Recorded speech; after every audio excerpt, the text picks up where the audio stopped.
안녕하세요. 금일은 컨테이너 운반선 건조를 위한 투자가 다시 돌아오고 있는 소식을 전달드리겠습니다. 금주에는 프랑스 선사크마킴의 대형 컨테이너 운반선 16,000TU급 12척, 8,000TU급 8척의 20척 발주를 위하여 한국조선해양과의 건조양 계약서 로아이 체결 소식이 시장에 전해지기도 하였습니다. 컨테이너 운반선 발주 시장은 2021년에서 2022년에 대량 발주가 진행되었던 슈퍼사이클 이후 신조 발주량은 급감하기 시작하였습니다. 클락슨 리서치 데이터를 이용하여 하이투자증권에서 작성한 차트를 인용하여 설명을 드리면 8,000TU급 이상의 대형 컨테이너 운반선은 2021년 199척, 2022년 140척, 2023년 108척이 발주되었습니다.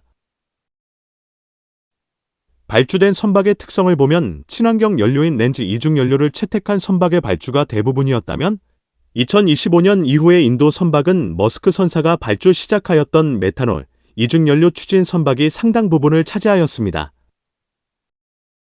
2021년에서 2022년 대량으로 발주된 선박은 2024년을 기점으로 2026년까지 상당히 많은 선박이 인도되기 때문에 선박의 수급에 영향을 줄 것으로 예상이 됩니다. 선박의 수요가 급감한다면 선박의 인도가 증가하면서 선사들의 수익성에는 악영향을 줄 수 있는 것입니다. 최근에 컨테이너 운반선 발주가 꿈틀대는 이유로는 홍해 사태 및 파나마 운하의 가뭄 등의 영향으로 선박의 톤마일 증가로 운임비는 2022년 8월 수준까지 회복하였습니다. 이 당시는 컨테이너 선사들이 운임비 상승으로 현금 수입이 크게 증가하면서 선박을 대량으로 발주하였던 시기이기도 합니다. 선사들은 컨테이너 운임비 상승의 영향으로 노후 선대를 교체할 수 있는 자금 확보가 가능하게 되므로 신조 발주를 이어갈 수 있게 된 것입니다. 일반적인 선박 건조 시장은 대량 발주 이후는 급격한 발주가 감소하는 경향을 보이는 것이 정설이며 지금까지는 그와 같은 시장 상황이 전개되고 있었습니다. 지금 선박 건조 시장에 밀려 들어오고 있는 호재로는 국가별 탄소 배출 규제의 강화입니다. 국제해사기구 IMO는 탄소 집약도를 2030년까지 2008년 대비 40% 저감하는 것을 목표로 하고 있습니다.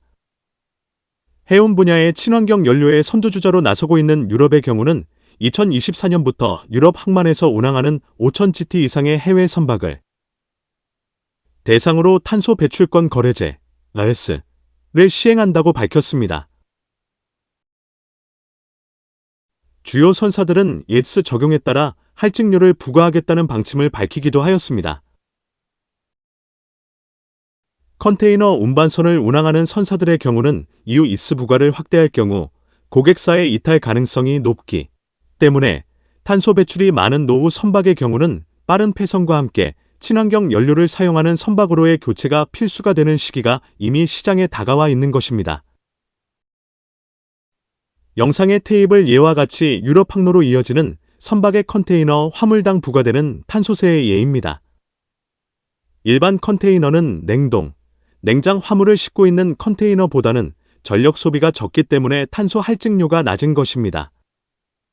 컨테이너 운반선의 경쟁력은 친환경 연료를 사용하면서 탄소 할증료가 낮은 선박의 시장에서 고객들이 찾게 되는 선박이 되는 것입니다. 이 같은 시장 변화를 한국조선소 IR 보고서에서는 이미 전망을 하고 있습니다. 영상의 내용은 삼성중공업의 2024년 6월 IR 보고서 내용에 언급된 내용입니다.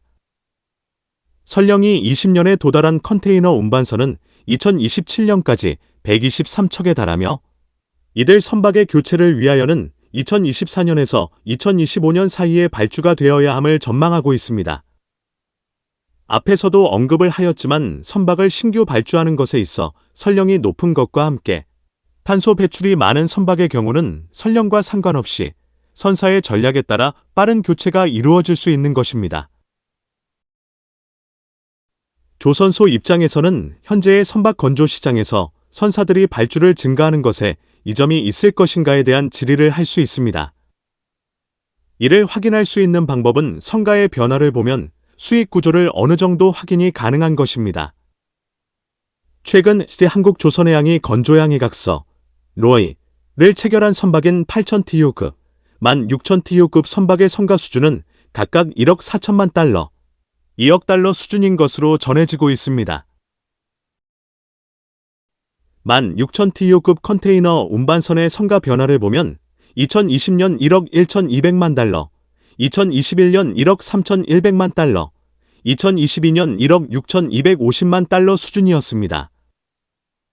또한 2023년 1억 6,350만 달러 수준과 2024년 1억 9,800만 달러 수준이었습니다. 시대 한국조선해양이 건조양해각서 로아이를 체결 선박과 성가 수준을 비교하면 2020년 대비 78%, 2021년 대비 52%, 2022년 대비 23%, 2023년 대비 22% 상승하였습니다. 8,000TU급 컨테이너 운반선의 성가 변화를 보면 2020년 7,150만 달러, 2021년 7,900만 달러, 2022년 8,500만 달러 수준이었습니다. 또한 2023년 9,200만 달러 수준과 2024년 1억 2,200만 달러 수준이었습니다.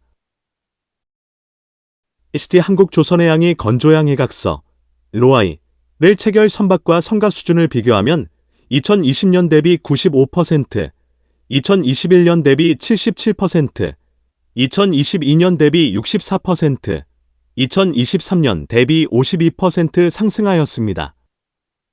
성가의 상승이 예전과는 상당한 차이를 보이고 있으므로 컨테이너 운반선 선박 건조에 많은 건조 인건비가 소요되지만 높은 성가 수준은 조선소의 새로운 수익원이 되기에 충분한 것입니다.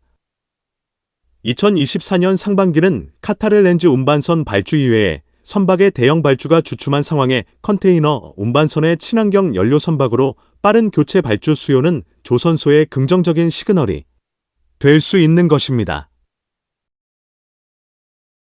크막시엠의 신조 발주 소식과 함께 독일 하팡로이드, 이스라엘 선사 짐 라인, 덴마크 머스크 선사, 중국 코스코 선사들과 함께 다른 정기선 선사들도 신조 투자를 추진 중인 것으로 시장에서 전해지고 있습니다.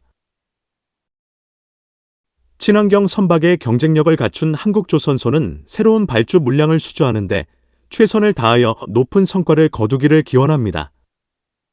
선박 해양 관련 산업 및 기술에 대한 궁금한 점이 있는 분들은 아래의 카페로 방문을 하시면 많은 정보와 도움을 받을 수 있을 것으로 생각합니다. 감사합니다.